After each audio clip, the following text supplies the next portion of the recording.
The rain had been following Marcus Williams for the last 200 miles.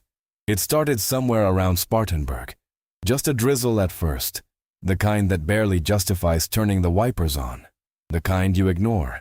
But by the time he crossed into Buncombe County with the Blue Ridge Mountains disappearing into low clouds on either side of the highway, it had become something steadier, something with intention. The drops hit the windshield of his old Ford F-150 in sheets, and the defroster hummed at full blast, trying to keep up. Marcus didn't mind. He had driven through worse. He had survived worse. He kept both hands on the wheel, the radio tuned low to a classic soul station out of Charlotte, and he let the miles pass beneath him the way he had always let hard things pass, quietly, without complaint, without asking for relief he hadn't earned. He was 52 years old. His hair had gone silver at the temples 6 years ago, right around the time he retired from the army after more than 2.5 decades of service.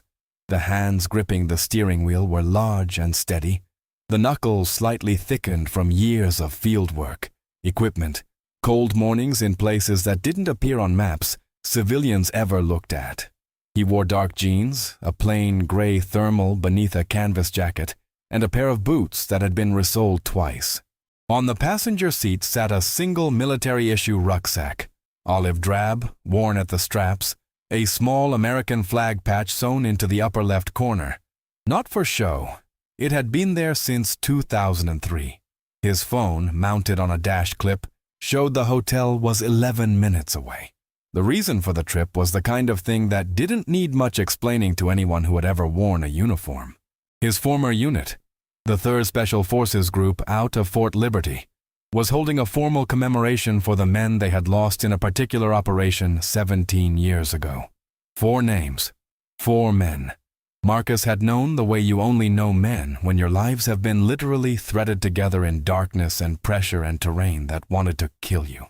The ceremony was the following evening at the Veterans Memorial Park on Pack Square. He had driven up from Fayetteville that morning, left before dawn, and stopped once for gas and a paper cup of coffee outside of Marion that tasted like it had been brewed the previous Wednesday. He hadn't complained about that either. The GPS guided him off the highway and into downtown Asheville, where the streets were brick-lined and the October trees had turned colors that even the rain couldn't dull.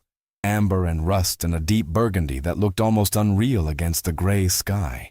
He passed wine bars and art galleries with warm light in their windows, a farmer's market tent being packed up for the evening, people in good coats hurrying under umbrellas with bags from boutique shops. Asheville had changed in the years since Marcus had passed through. It was wealthier now, more polished, the kind of place that put lavender soap in all the bathrooms and charged $40 for a cocktail and meant every word of it. The hotel appeared at the end of a long block, like something designed to remind you of your own smallness. The Harrington Grand was a restored 1920s property. 6 stories of pale stone with tall arched windows and dark green awnings, and a brass revolving door at the front entrance that caught the glow of the street lamps.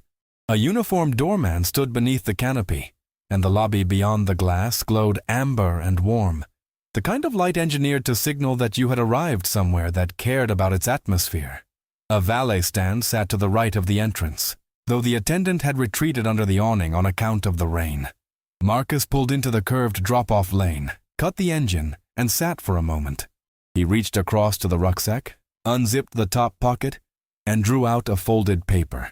His reservation confirmation, printed that morning before he left home, because he'd learned decades ago not to rely entirely on anything that could lose battery power. He folded it back into his jacket pocket, pulled the hood of his canvas jacket up, stepped out into the rain, and walked through the revolving door. The lobby of the Harrington Grand was everything the exterior promised. The floors were white marble with black inlay, the ceiling vaulted and detailed with plasterwork that someone in 1924 had been very proud of.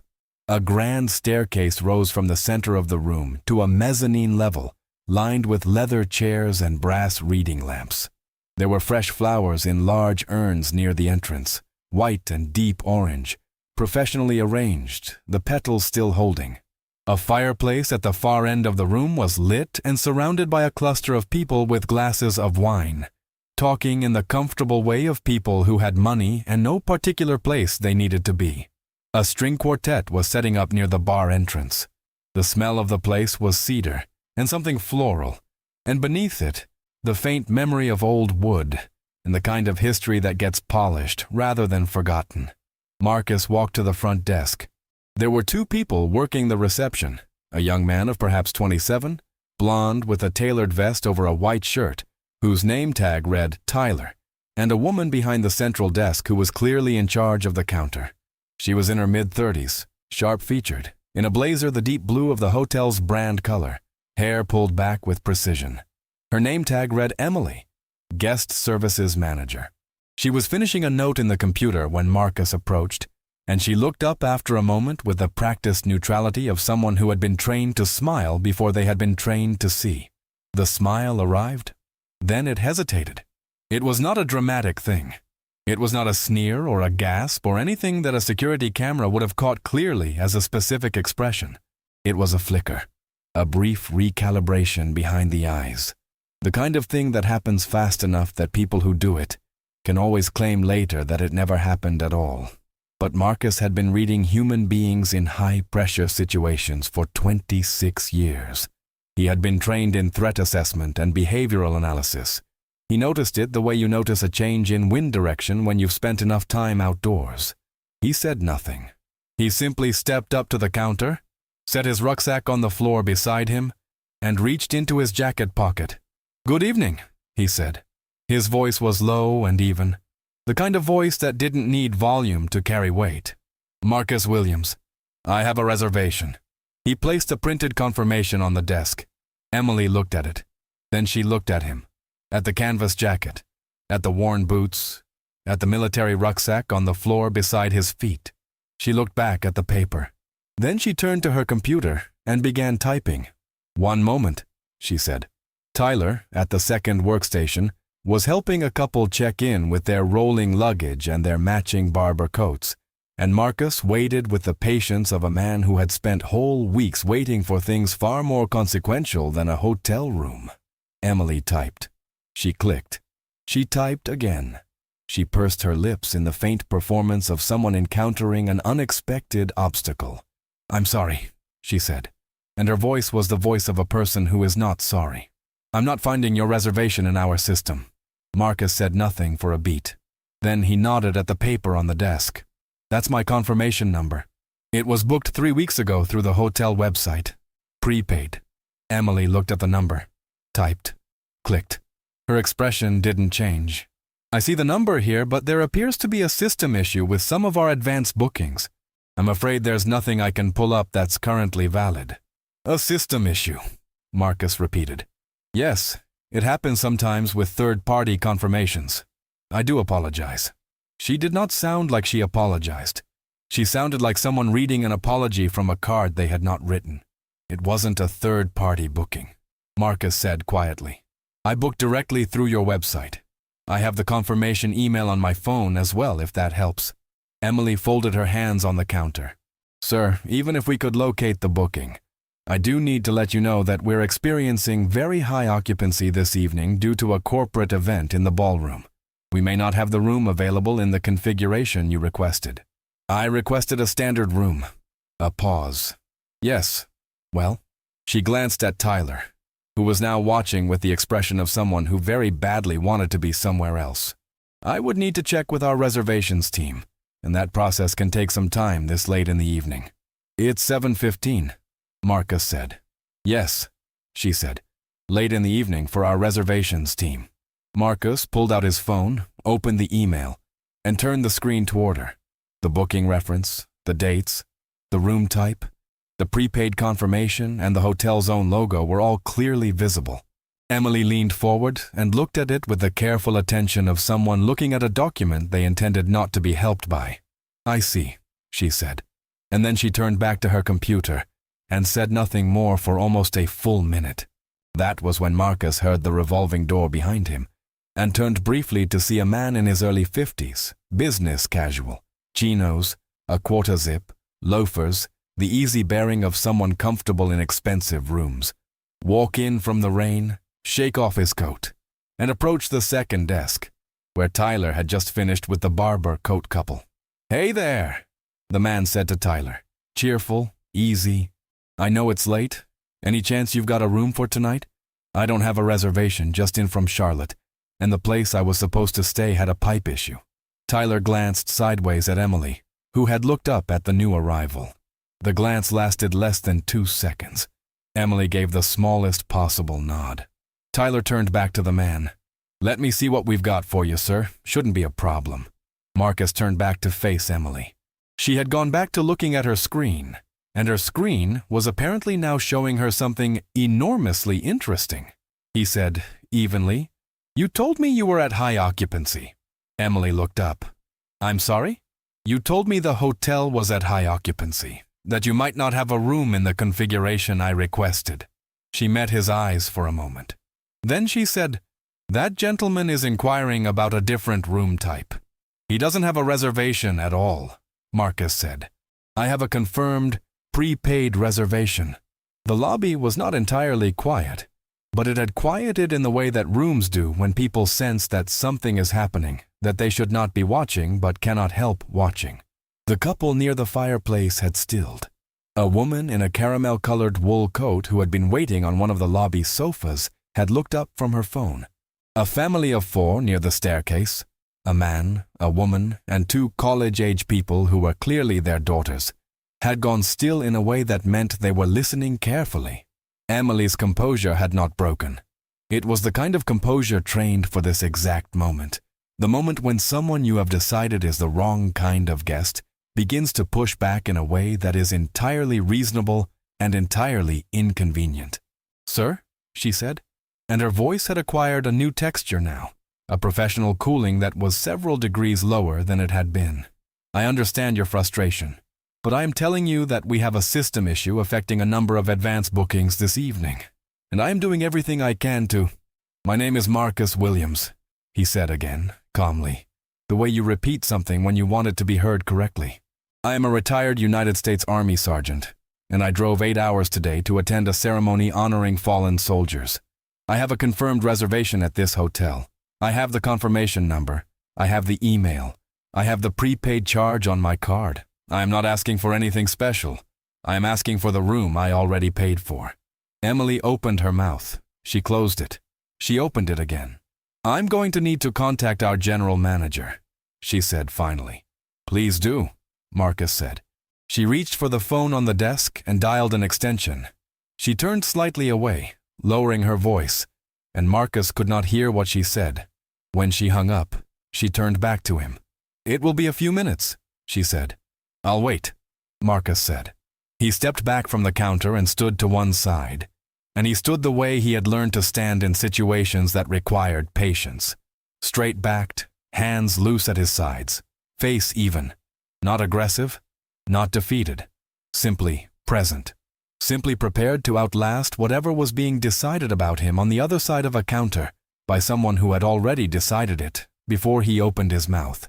Near the far sofa, the woman in the caramel wool coat had set her phone face down on her knee. She was watching openly now. She was perhaps 38, dark-haired, and she had the particular expression of a person trying to decide what to do with what they are seeing. Her name, though Marcus did not yet know it, was Renata, and she had been holding her phone in her hand for 3 minutes, and her thumb had been resting, without her quite deciding it, on the camera icon. The minutes accumulated in the lobby the way minutes do when everyone present is pretending not to be counting them. The string quartet near the bar entrance had finished their setup and begun playing. Something soft and baroque, the kind of music chosen to reassure guests that their money had bought them culture, along with thread count. The fire crackled at the far end of the room. A server moved between the small clusters of evening guests with a tray of champagne flutes, stepping around the periphery of the lobby with professional invisibility. Everything in the room was designed to communicate ease, and nearly everyone in it was feeling something that was not ease at all. Marcus stood where he had positioned himself, to the right of the reception desk, near a tall, potted ficus that had been there long enough to look permanent. He hadn't moved. He hadn't checked his phone. He stood with his rucksack at his feet and his hands loose at his sides, and his face was the face of a man who has spent years in environments where agitation is a liability. You controlled what you could control. You did not give your opponents the satisfaction of watching you unravel. Behind the desk, Emily was doing things on her computer that had the appearance of productive activity. She had not looked at Marcus in the last 4 minutes. Tyler, at the adjacent workstation, had found reasons to be occupied with a printer tray, and then a telephone call, and then a printed document that seemed to require very careful reading. He was 27 years old, and he was the kind of person who had been taught that keeping your head down was a form of survival. And tonight he was surviving with great dedication. On the other side of the lobby, near the concierge stand, a polished dark wood desk set between 2 brass-frame display cases that held brochures for local vineyards and hiking trails and rooftop restaurants. A young woman named Sophia Reed had been watching everything. She was 31. She had been with the Harrington Grand for 4 years, longer than Emily had been manager, longer than Tyler had been at the front desk. She had seen the hotel through a renovation and a rebranding and 2 changes in management. And in 4 years, she had developed the particular gift of people who stand in the center of public spaces for a living. The ability to read a room so accurately that she sometimes felt she was watching a play that she already knew the ending to. She knew the ending to this one, and she did not like it. She had watched Emily's face when Marcus walked in. She had seen the flicker that Marcus had also seen, and had recognized it for exactly what it was, because she had seen it before in this lobby, and in lobbies like it, and she had always told herself that the next time she saw it, she would do something about it. And the problem with that kind of promise was that every time the moment arrived, doing something always turned out to be more complicated than the promise had suggested. She straightened the brochures in the display case. She uncapped and recapped a pen. She watched the clock above the elevator bank read 7:29. At 7:31, Sophia looked up and saw Emily gesture toward the rear of the lobby, toward the corridor that led to the hotel's service entrance and the small conference room where the on-call security officer typically spent his evenings. Emily's gesture was small, directed, clearly meant not to be obvious.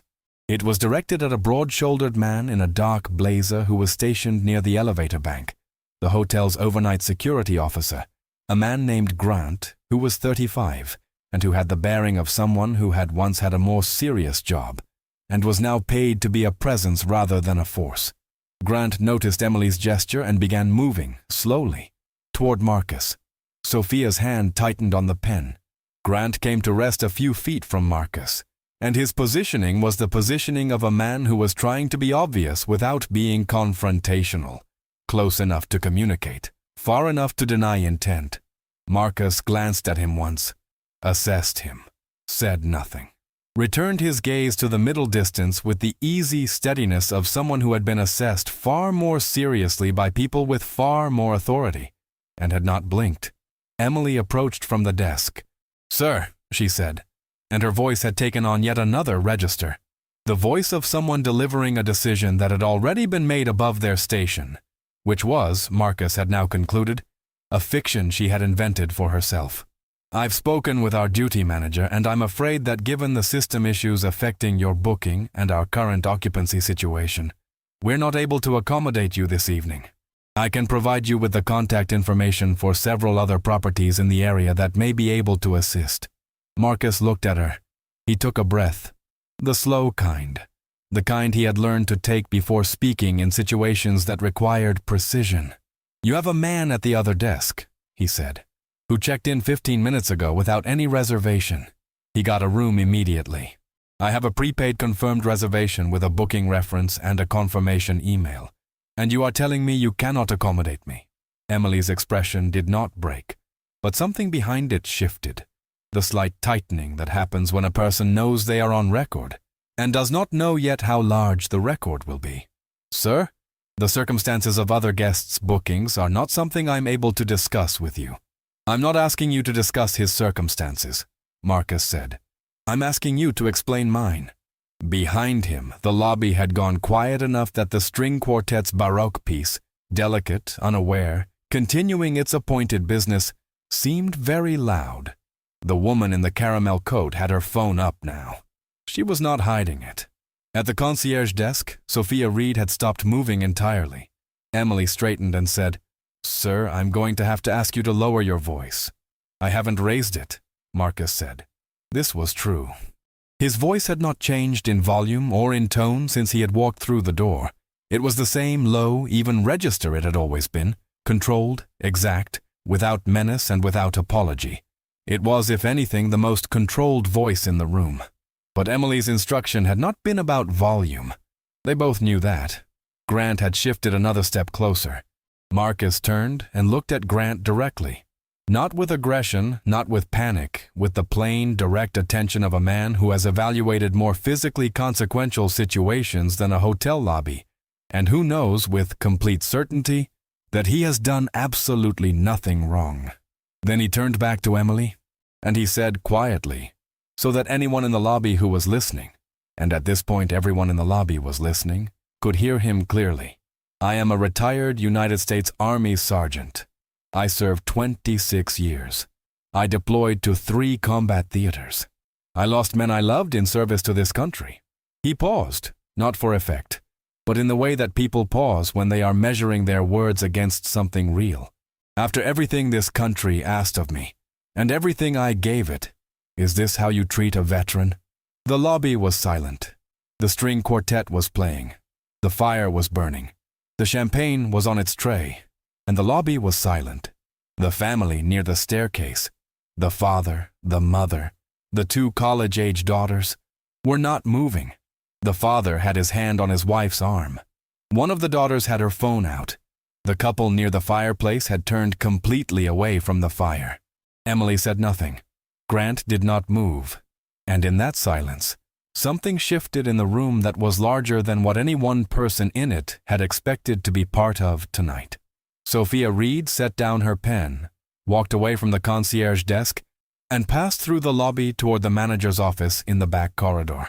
She had been promised to herself that the next time she saw this, she would do something. And the doing, she had finally decided, was not going to wait until morning. She pulled her phone out as she walked, and she did not call the duty manager. She called a direct number she had been given 8 months ago, when the hotel changed ownership, on the afternoon that the new owner had walked through the property and stopped at every station to introduce himself personally, and had said specifically to her, looking her in the eye, "If anything ever happens in this building that you think I need to know about immediately, you call me directly." Not the chain. Me. She had not used the number until tonight. It rang twice. "Sophia?" The voice on the other end was alert, slightly surprised. The voice of a man in motion. She could hear the ambient sound of a vehicle in the background, tires on a wet road.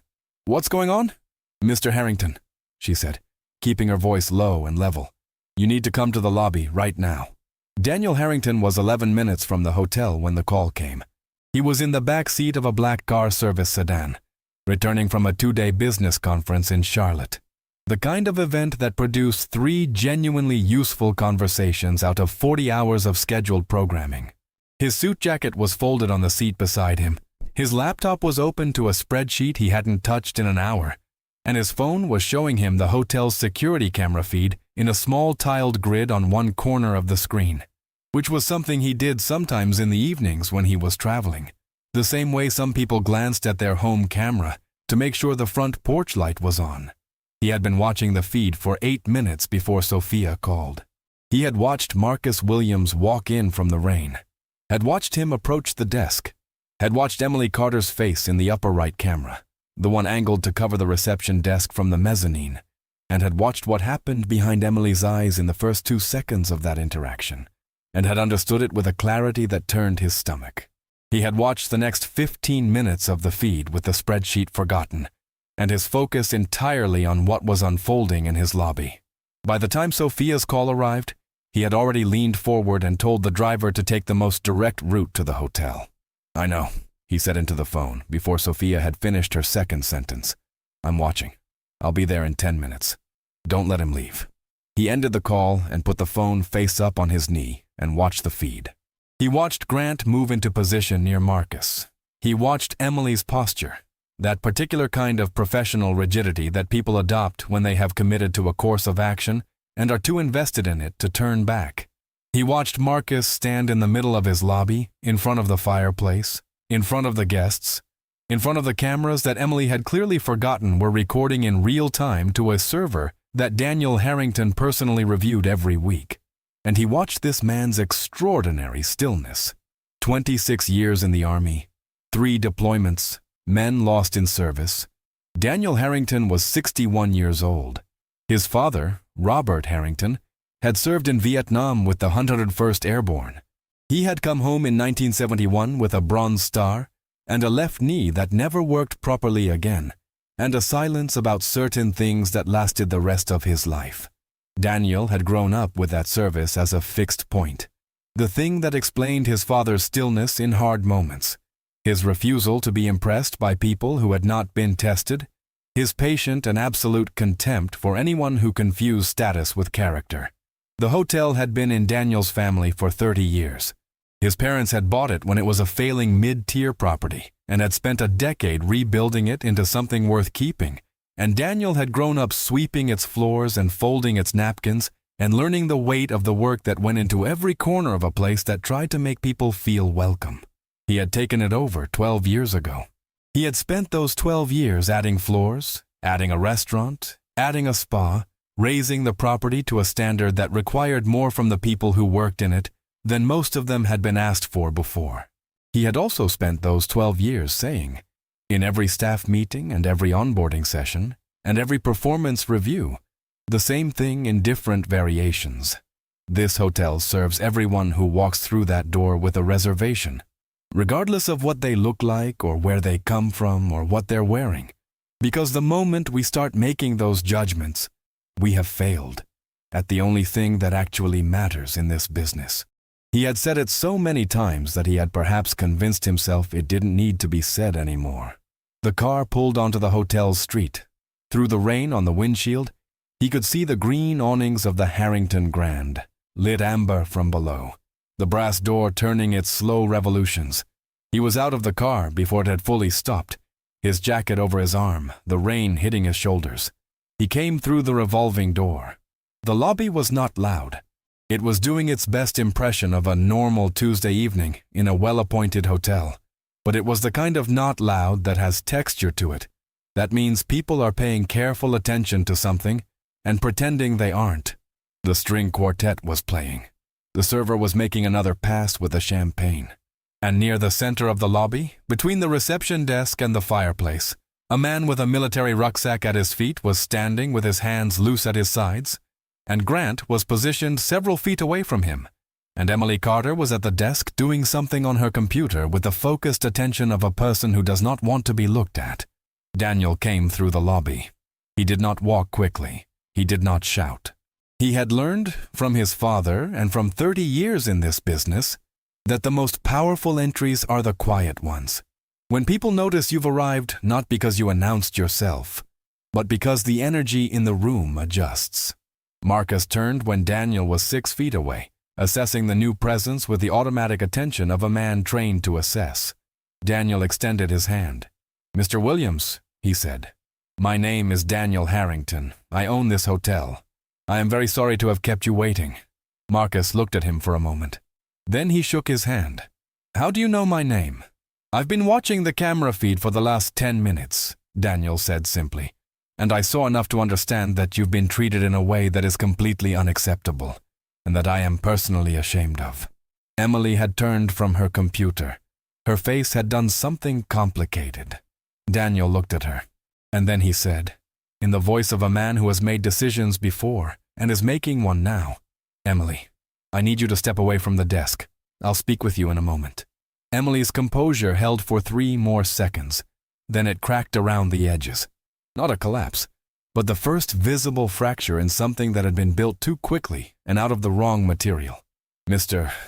Harrington, there's a system issue affecting several of tonight's advance."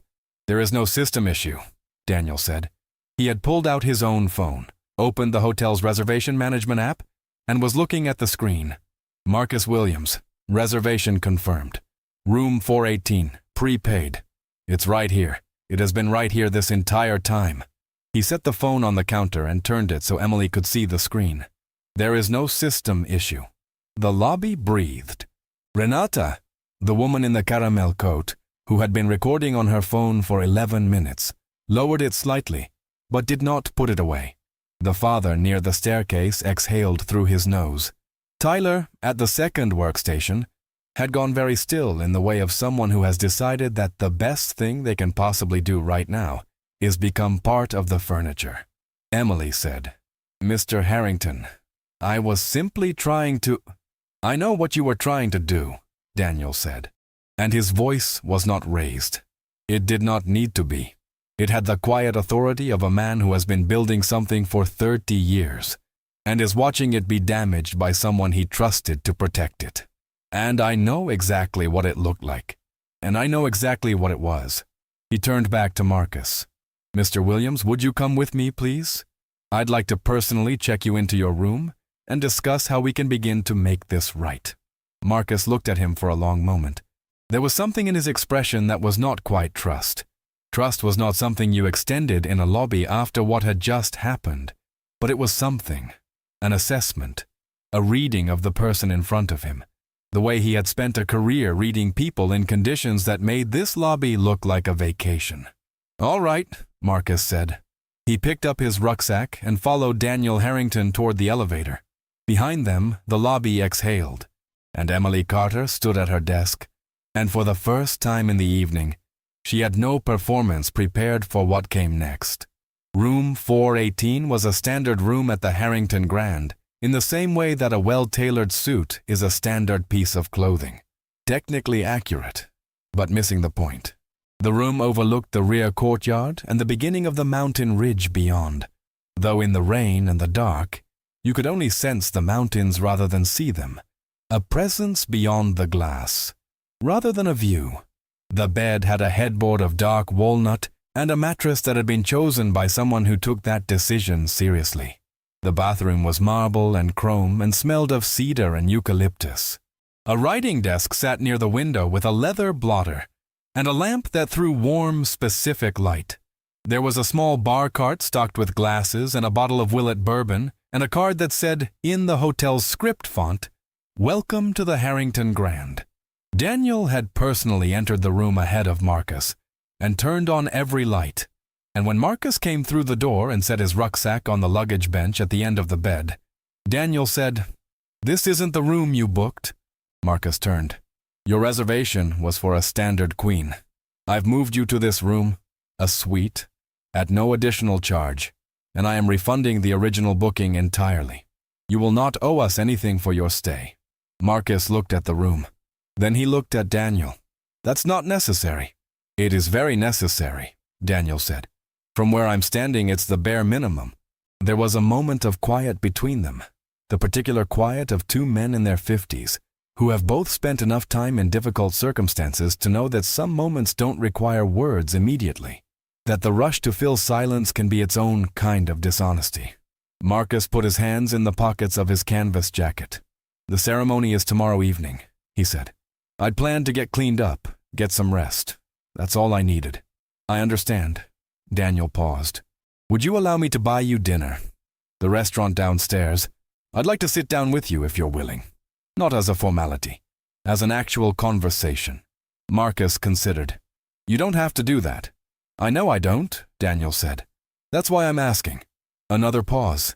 Then Marcus gave the smallest possible nod, the kind of nod that means all right without making a performance of it. "Give me 20 minutes, he said. Daniel nodded and stepped toward the door. Then he stopped and turned back, with the expression of a man trying to find the exact right words for something and settling because the exact right words don't exist for the truest ones. "Mr. Williams, I am deeply sorry for what happened in that lobby tonight. Not as a business owner protecting his brand, as a man whose father wore a uniform. I am sorry." Marcos looked at him steadily. He had heard many apologies in his life, the kind that were performances, the kind that were paperwork, the kind delivered under legal advice or institutional pressure. He was measuring this one. He said, "I'll see you in 20 minutes." Daniel Harrington left the room and pulled the door closed quietly behind him. In the corridor he stood for a moment with his hands in his pockets, and then he took out his phone and made 2 calls. The first was to the hotel's head of human resources, who was not on site, but who answered on the second ring. The second was to his legal counsel, who answered on the third. Both conversations were brief and specific. By the time Daniel reached the elevator, both conversations had ended, and certain wheels had begun turning that would not stop turning until they had gone all the way around. Then he went back to the lobby. Emily Carter was still at the desk. She had positioned herself there with the careful arrangement of someone who is trying to look like they belong, which is what you do when you have begun to suspect that you do not. Daniel came to the desk and said quietly, "Please come with me to the office." Tyler looked up from his workstation and then looked back down immediately with the focused energy of someone who has decided he is part of the furniture. Emily followed Daniel into the back corridor. In the manager's office, a small functional room with a desk and 2 chairs and a window that looked onto the service alley, Daniel sat down across from her and said, without preamble, "Tell me what happened this evening." And Emily told him a story. It was not a bad story, technically. It had a beginning and a middle, and something that gestured toward an end. It featured a system error and a very busy evening, and a guest who had become confrontational, and a security situation that had required careful management. It was the kind of story that had been constructed quickly and under pressure, and that showed its seams in the way that quickly constructed things under pressure always do. The joints didn't quite meet, the logic didn't quite flow, the details didn't quite match the timestamps Daniel had been watching on his camera feed for the last 35 minutes. When she finished, Daniel looked at her for a long moment. The reservation was active in the system the entire time. He said, "I pulled it up on my phone in the lobby. It never disappeared. There was never a system issue." Emily said nothing. "The man you turned away, with a confirmed, prepaid reservation, with a printed confirmation, with the email on his phone, with the booking reference available in our own system, was a retired Army sergeant who served 26 years and drove 8 hours today to attend a ceremony for soldiers who died in service. And you told him we were at high occupancy while simultaneously checking in a walk-in with no reservation at all." Emily's composure had not entirely collapsed. She was fighting for it with both hands, and she was losing. And the losing looked like a kind of stillness. The stillness of someone who has run out of road and knows it. "I made a judgment call," she said finally. "You did," Daniel said. "Yes, that is exactly what you did." He stood up. "Emily, your employment with the Harrington Grand is terminated effective immediately. Security will escort you from the building. HR will be in contact regarding the formal process. I need your access badge." Emily stared at him. "I have been in this industry for 30 years, Daniel said, and his voice was not angry. It was something quieter and more serious than anger, the voice of a man who had been clear about something for a very long time, and was now being proven right in the worst possible way. "And I have said, in every meeting, in every onboarding, in every performance review I have conducted in this building, that there is exactly one thing that will result in immediate termination at this property, and that is discrimination. Not a performance issue, not a policy breach, immediate termination. Tonight you made a decision that violated every value this hotel stands for, and you did it in front of our guests, on camera, to a man who served this country for 26 years. There is no version of this conversation that ends differently." Emily reached for her badge. Her hand wasn't quite steady. She set it on the desk. Daniel walked her to the lobby and asked Grant to accompany her to collect her personal belongings, and then to see her out. Grant did this without speaking. Without. Emily walked out of the Harrington Grand at 8:17 p.m., and the revolving door turned behind her, and the lobby returned to the business of being itself. The quartet, the fire, the champagne, the marble floor, as though the evening were proceeding exactly as planned. Then Daniel turned to Tyler. Tyler had not moved from his workstation. Daniel walked to the desk and stood across from him and said quietly, "Tell me what you saw tonight." Tyler swallowed. He was 27 years old, and he had known from the moment Marcus Williams had walked through the door that what was happening was wrong. And he had stood at his workstation and said nothing, and helped a walk-in guest get a room while the man with the confirmed reservation was being denied one. He had made the calculation that silence was safety, and now he was discovering, as people always do, the full cost of that calculation. He started. The truth, Daniel said. That's all I'm asking for. Tyler told him the truth. He told it carefully and completely, the way a person tells a difficult truth when they have run out of alternatives. The check-in he'd completed while Marcos waited. Emily's nod in his direction, his own decision to keep quiet and follow her lead. He told it without excuses, because he was 27, and at 27 some people still have the moral honesty to present themselves accurately when the moment forces it. When he finished, Daniel said, "You knew it was wrong." "Yes," Tyler said, "and you did it anyway." Tyler looked at the counter. "Yes." Daniel was quiet for a moment. "Your employment is terminated as well," he said. "I will ask HR to note that you were forthcoming in this conversation. That will not change the outcome tonight, but it is something. And I want to be accurate about what actually happened." Tyler nodded. He did not argue.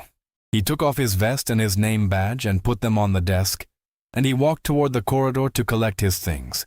And when he passed Sophia Reed's concierge desk, he paused for just a moment and looked at her, and she looked back at him.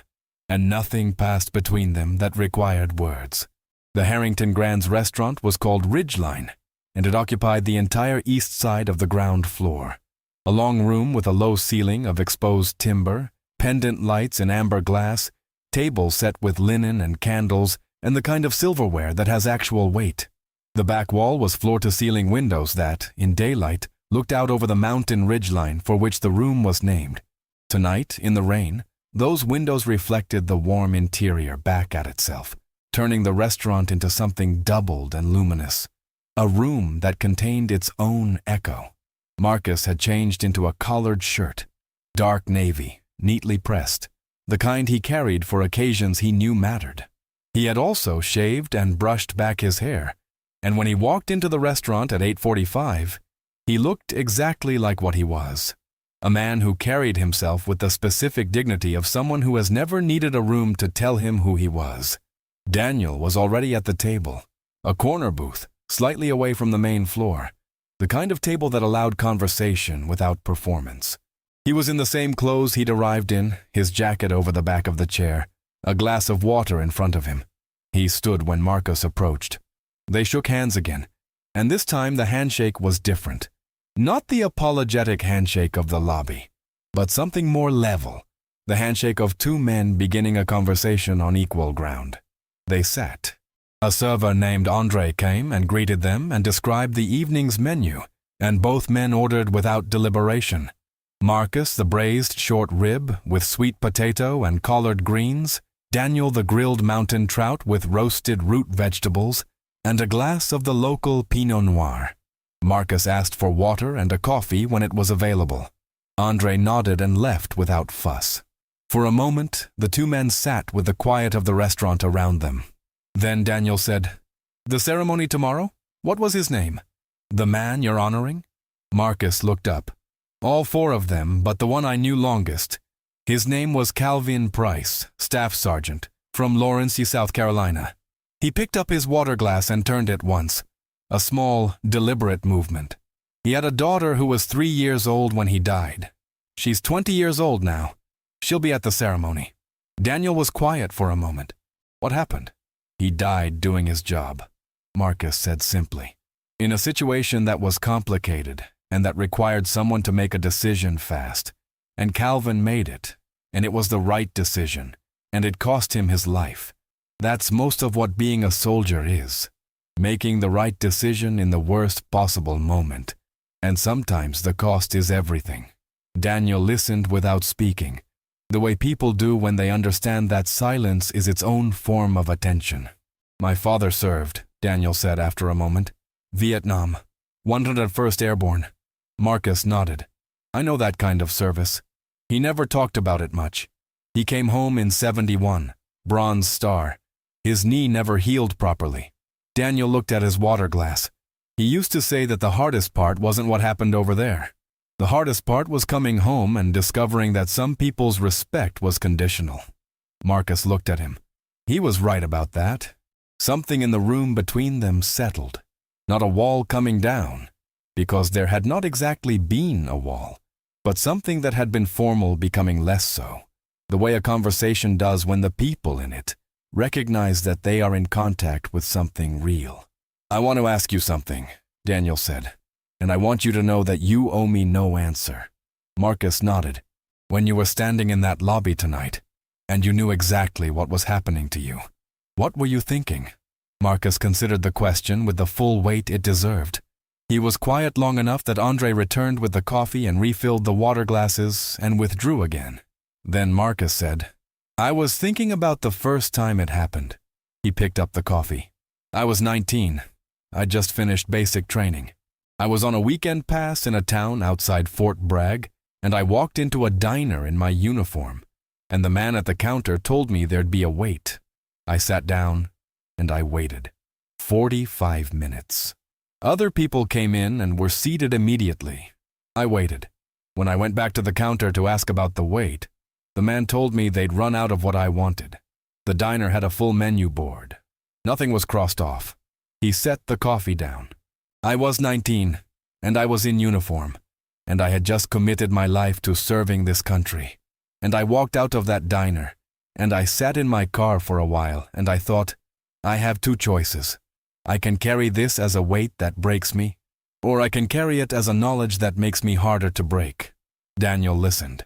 "I chose the second one," Marcus said.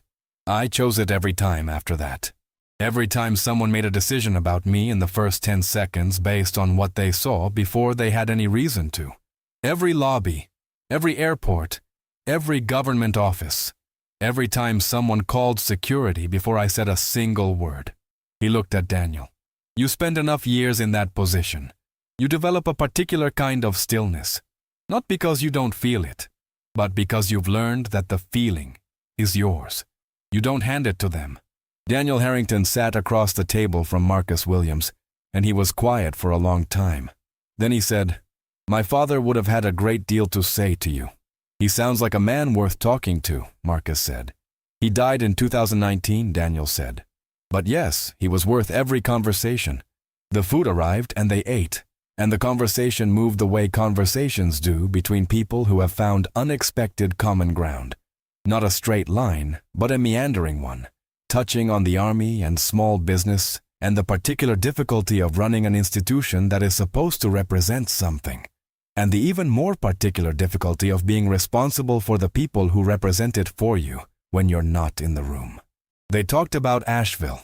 Marcus had been stationed nearby years ago, had driven through the city during its earlier, scruffier incarnation, and had a fondness for it that predated the boutiques and the wine bars.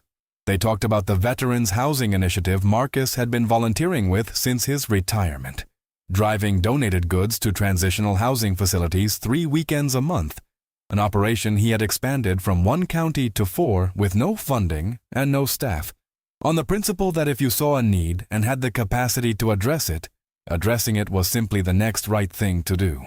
Daniel listened to this and thought about his father, who had said almost exactly that same thing, in almost exactly those words, about why he had driven 2 hours every month to the nearest VA hospital to visit men who had no family coming. "I want to do something," Daniel said. "Beyond tonight, beyond the suite and the dinner." He looked at Marcus directly. "I want to make something out of what happened in this lobby. Not just a termination, not just an apology. Something that means the next person who walks through that door, whatever they look like, wherever they come from, walks through it differently than you did tonight." Marcus looked at him. "What did you have in mind?"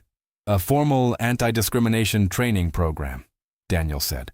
"Mandatory, comprehensive, and I would like to ask you, when you have the time and the willingness, to come back and speak to my staff, not about what happened to you, about what character looks like, what service looks like, what it means to treat a person with dignity not because it is required of you, but because it is right."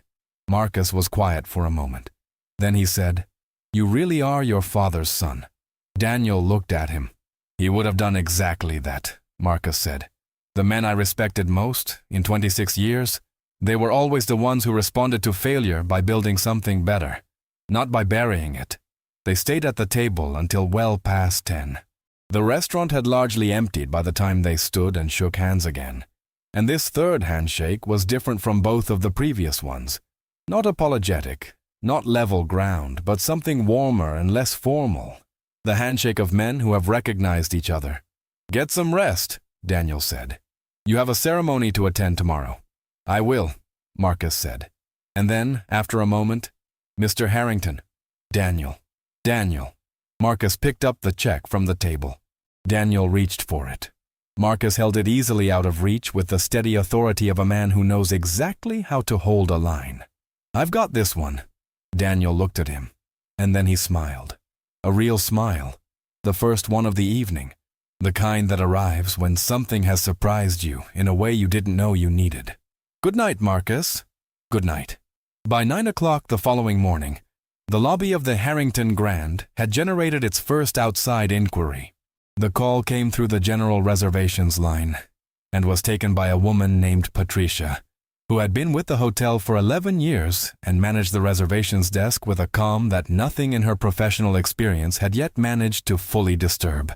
The caller, a journalist from the Asheville Citizen-Times, asked carefully and professionally whether the hotel had any comment on a video that had been circulating since approximately midnight on several local social media accounts and had, by the time of the call, accumulated something in the range of 40,000 views. Patricia, who had not seen the video, said she would have someone call back and immediately walked to Daniel's office. Daniel had been in his office since 7:15. He had slept 4 hours, which was 2 more than he'd expected. He was working through a full review of the previous evening's security footage. Not because he needed more evidence, the evidence he had was complete and unambiguous, but because he believed in being thorough about the things that mattered, and what had happened in his lobby the night before mattered very much. He pulled up the video on his laptop. It had been posted by a woman named Renata Vasquez. She had, it turned out, a following of some 20,000 people on one platform alone. A following she had built by posting thoughtful, carefully written dispatches about travel, architecture, and what she described as the details of how places treat people when they think no one is watching. She was a freelance writer from Atlanta who had been in Asheville for a long weekend, staying at the Harrington Grand on a press rate, and she had filmed 11 minutes and 40 seconds of the previous evening's events in the lobby with a steadiness that suggested practice. The video was not edited for drama. It did not have music. It was simply footage of what had happened. Marcus at the desk, Emily's composure, the walk-in guest being checked in, Marcus's stillness and his single quiet question to the room. Then the arrival of Daniel Harrington. Then the confrontation with Emily. Then the sweet offer, and Marcus and Daniel walking toward the elevator. And then Renata had filmed this from a respectful distance and with apparent deliberateness. The departure of Emily Carter from the building.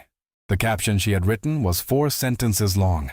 It said, "Watched a hotel refuse a black veteran with a confirmed reservation while checking in a white walk-in right in front of him.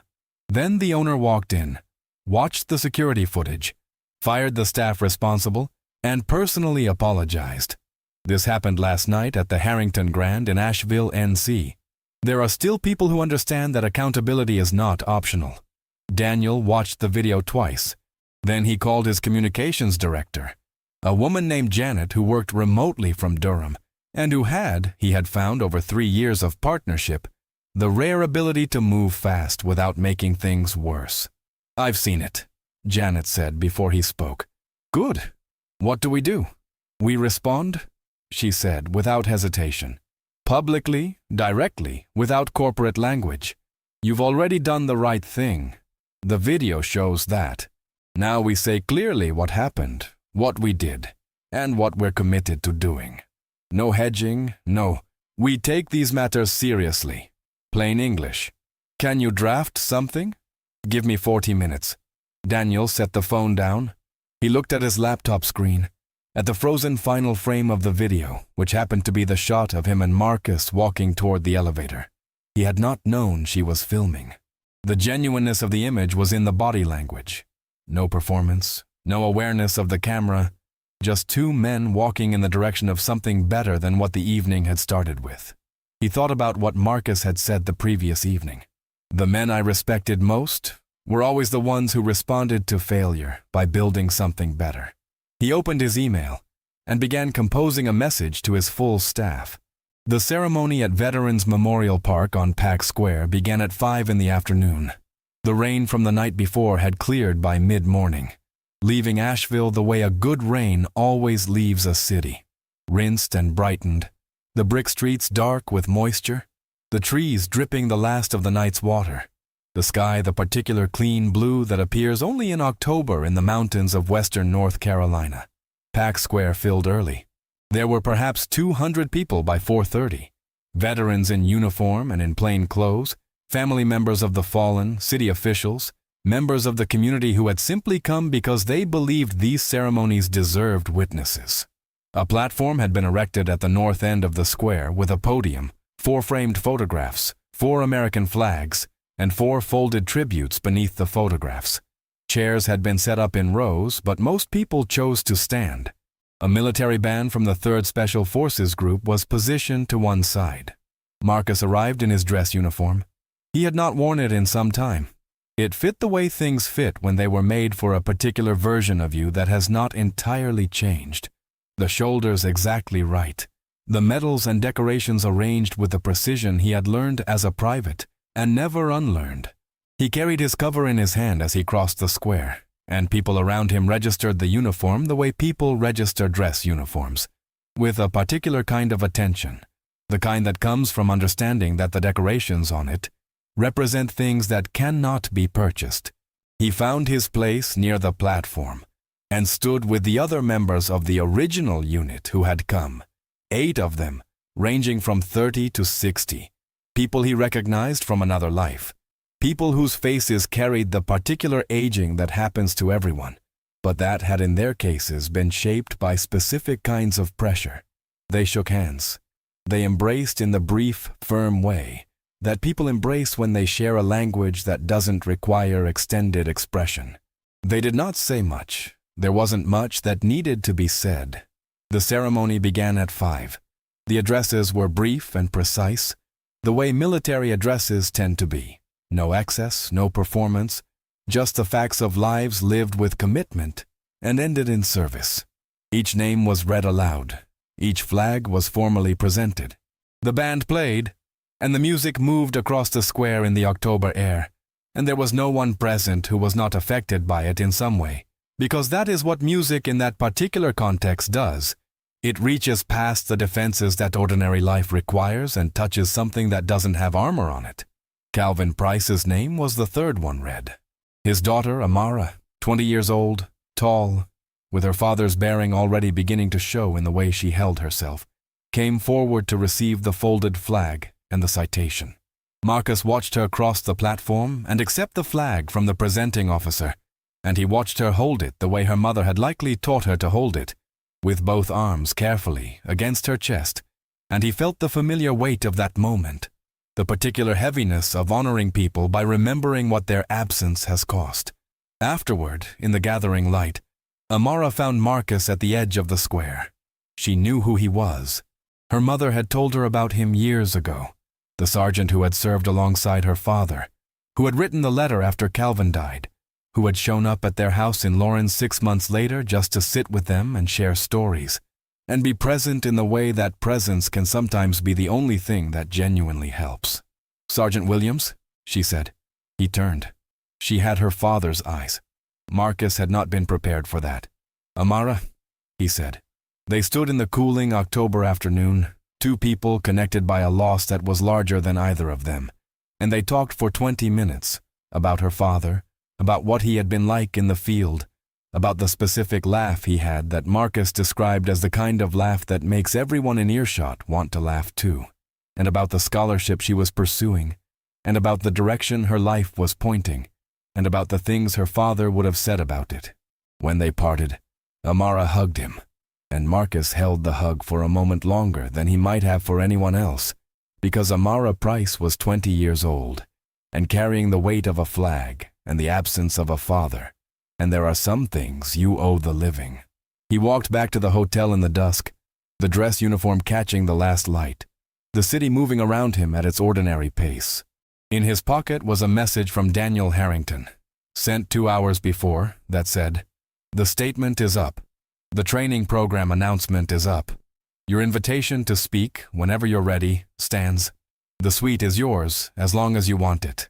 And I hope the ceremony was everything it needed to be." Marcus read it once. Then, he put the phone in his pocket and walked the rest of the way back in the October dusk, through streets that smelled of rain and turned leaves and the specific, particular sweetness of a mountain city going into evening. And he thought about Calvin Price's laugh, and about what it meant to be alive and present in a world that asked difficult things of people, and was sometimes, in its better moments, capable of being worth it.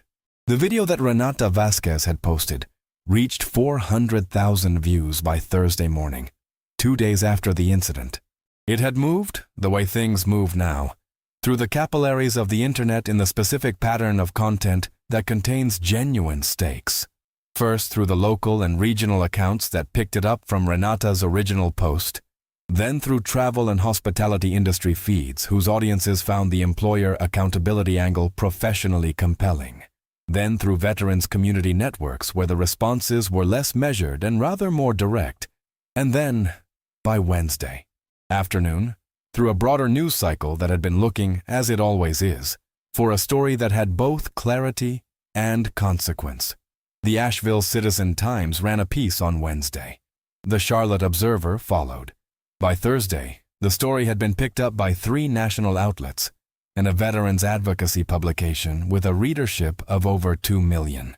Daniel Harrington's statement, drafted by Janet and edited twice by Daniel personally to remove any remaining traces of corporate hedging, read in part, "What happened in our lobby on Monday evening was discrimination, and I am calling it exactly that. A decorated veteran with a confirmed reservation was denied service while another guest without a reservation was accommodated immediately. There is no interpretation of those events that is not discriminatory. 2 employees who participated in or enabled this incident have been dismissed. We are announcing a comprehensive, mandatory training program in partnership with civil rights and veterans advocacy organizations, and we will be inviting Sergeant Marcus Williams, with his agreement, to speak to our staff about dignity, service, and character. We do not deserve his time, but we are asking for it anyway, because some obligations are incurred by your failures and can only be partially addressed by your commitments." The last line, drafted by Daniel himself, rejected by Janet as too personal, restored by Daniel because he felt it was the only accurate thing he had left to say, generated its own separate attention. It was quoted in 4 of the news stories. It was screenshotted and shared several thousand times by people who described it, in various ways, as sounding like something a human being had written. The hotel's reservations line saw a 43% increase in bookings over the 48 hours following the story's national pickup. Daniel noted this with the ambivalent precision of a businessman who understood that it was real, that it was the market responding to a public demonstration of accountability in the way that markets increasingly respond to such demonstrations, and who also understood that it was not the point, and should not be treated as the point. He told Janet to note the booking increase in the internal analytics report, and to say nothing about it publicly. The employees who had been dismissed, Emily Carter and Tyler Brooks, each received their formal separation documentation from HR by Wednesday morning. Emily had, in the hours since her dismissal, made 2 phone calls that Daniel knew about through proper legal channels, and would respond to through those same channels when the time came.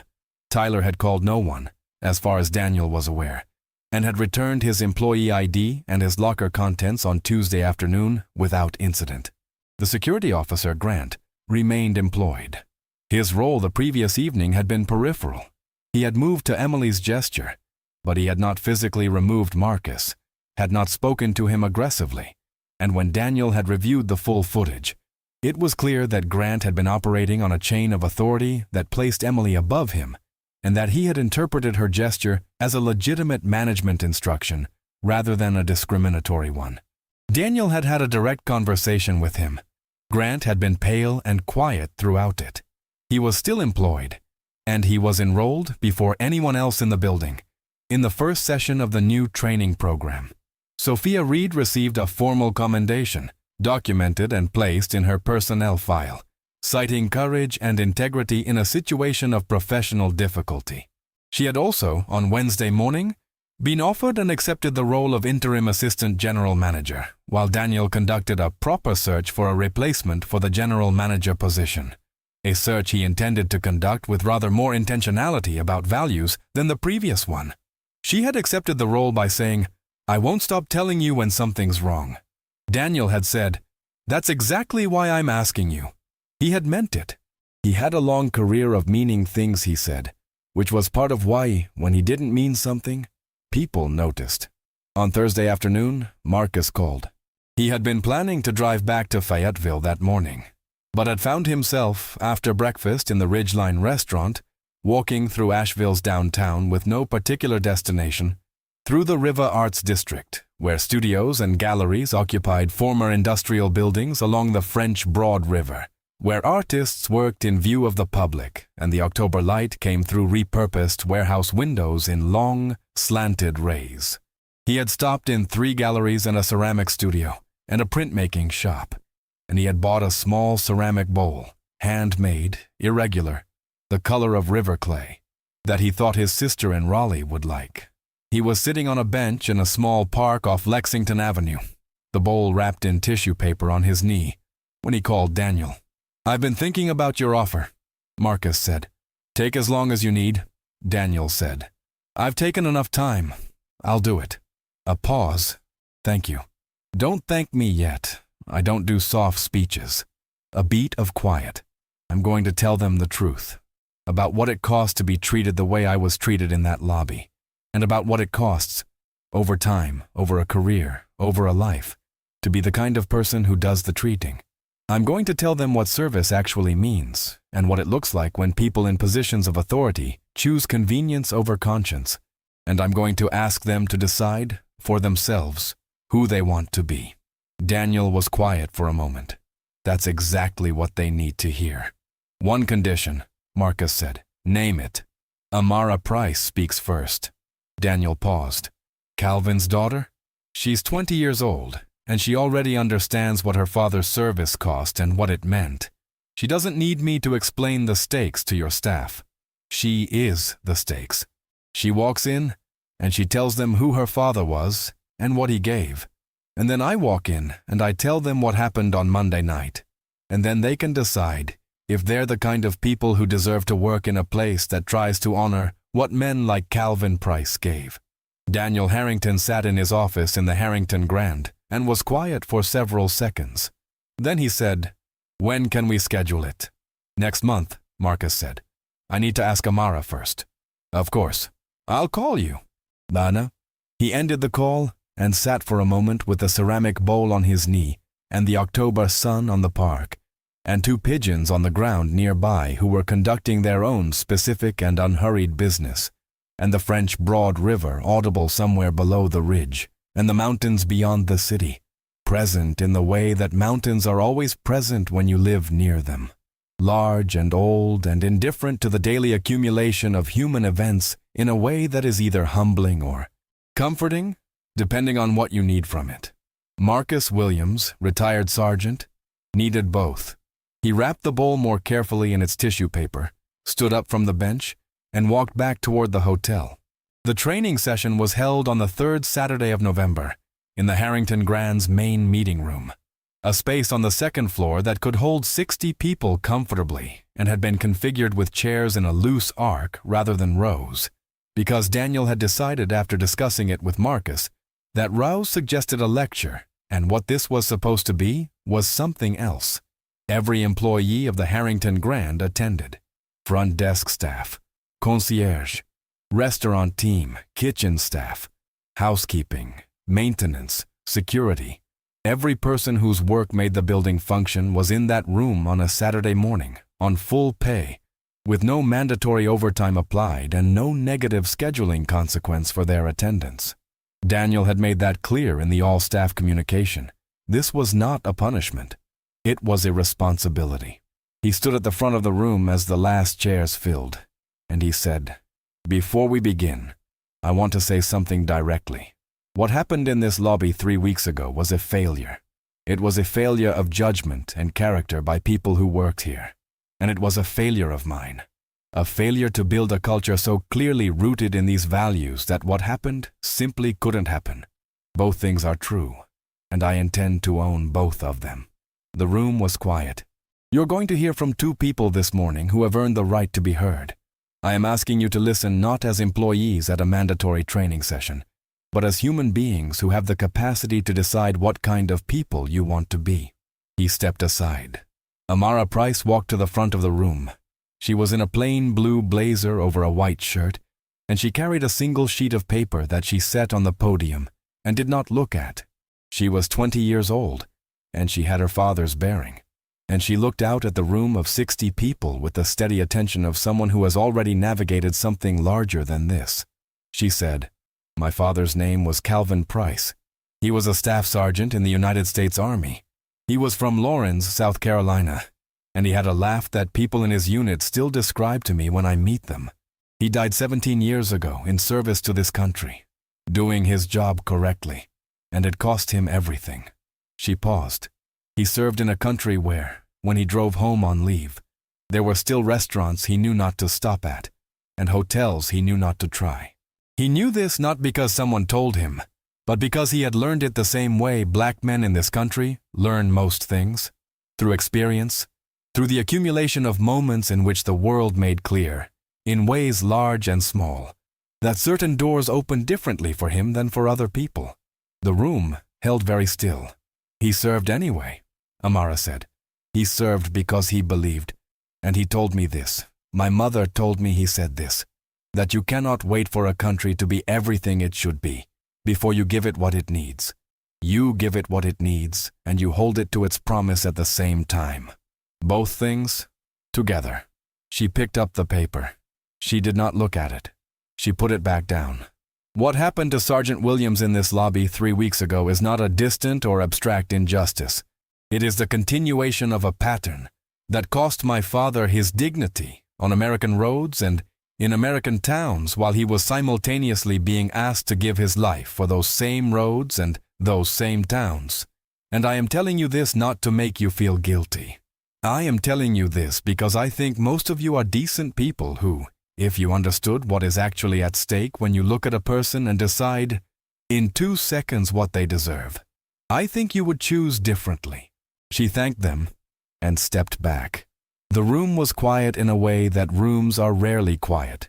Not uncomfortable silence, not polite silence, but the silence of people who have heard something that has changed the shape of the space around them.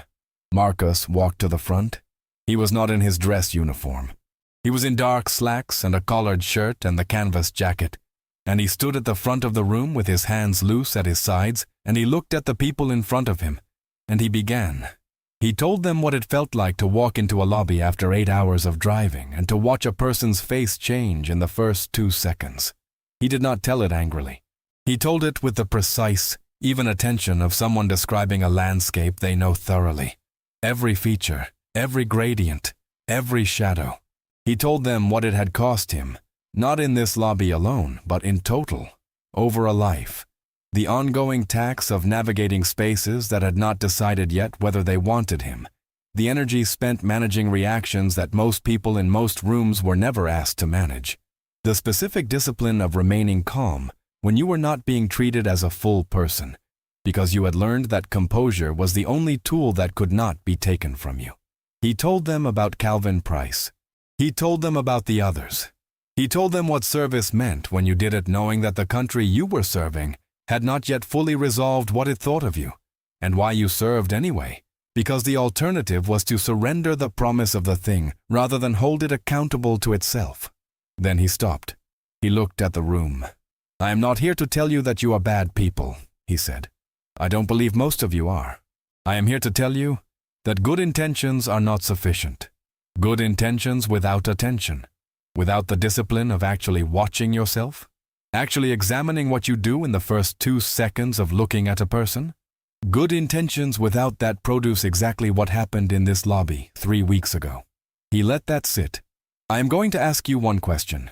You don't have to answer it out loud. You don't have to answer it to me or to your employer or to anyone in this room, but I am asking you to answer it honestly, to yourself, before you leave here today." He looked across the arc of faces. "The next time you are in a position of authority over another person, when you are behind a desk or at a counter, or in a waiting room, or wherever your work puts you, who do you want to be?" He stepped back. The session continued for another 2 hours, led by a facilitator from a civil rights organization based in Charlotte, who had partnered with the hotel on the curriculum. There were conversations in small groups and then in the larger room.